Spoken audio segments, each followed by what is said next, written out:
bardziej taka cywilizowana, można powiedzieć, tak?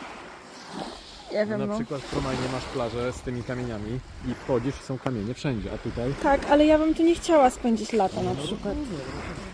Pomimo tego, że plaża się wydaje całkiem fajna.